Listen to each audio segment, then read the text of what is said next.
for our active duty soldiers who are stationed here on post and family members, retirees, etc., if they do not have symptoms, there's not really a reason to perform a test. If individuals are having symptoms, they should probably isolate themselves away from the rest of their family member or anybody else.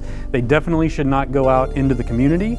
We are following the CDC's guidelines for what that is. So if somebody's waiting for a test and they are at home with family members, they should be in their own isolated area. They should use a bathroom that nobody else is using, and food should be brought in to them. They shouldn't go out and interact with their family members just because we want to try to decrease as much risk as possible and keep other family members potentially from getting infected.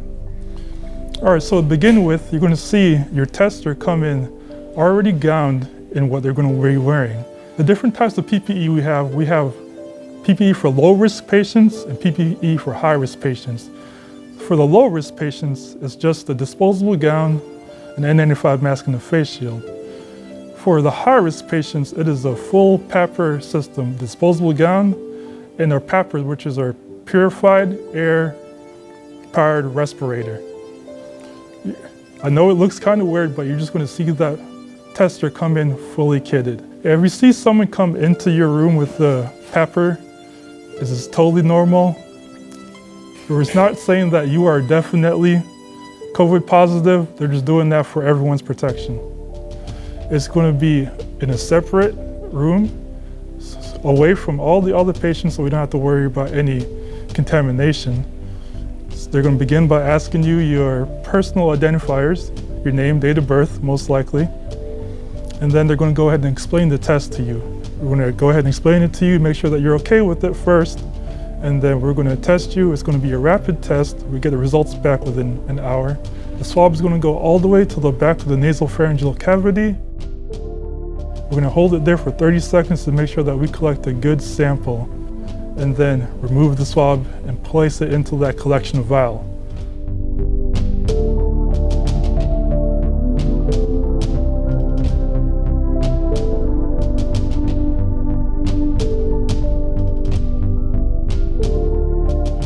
Once it's in the collection vial, you are free to go. They're going to put you in a holding area while they run that test.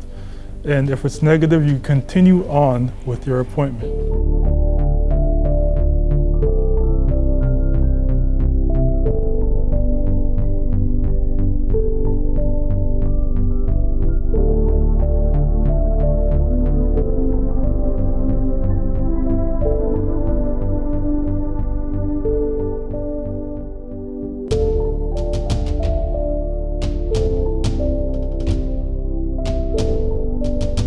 When a specimen is delivered to the door, we will accept it from them, and we will bring the specimen over to the computer and make sure that it is labeled correctly, and then we will check the computer system for orders on what test they want us to run on the specimen.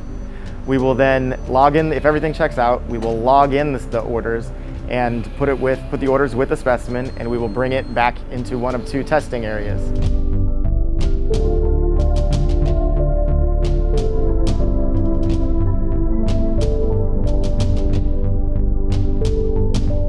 We will bring it back here and place it underneath the hood, and then we will put on our N95 respirators and extra pairs of gloves. We will mix the specimen, inverting it 5 times or so, and then we will take out 300 microliters of the specimen with a transfer pipette, and we will place it into one of our test cartridges.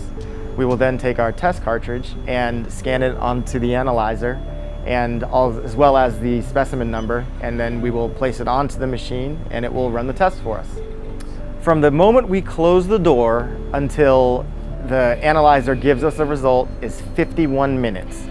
So 51 minutes plus accessioning time, collection times, ordering times.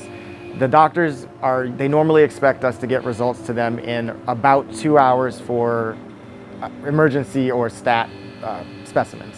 It is not unreasonable to think that for most people who come in and get a test, they should get an answer within, a 24-hour time period. That being said, there may be cases where we get results to people in an hour or two.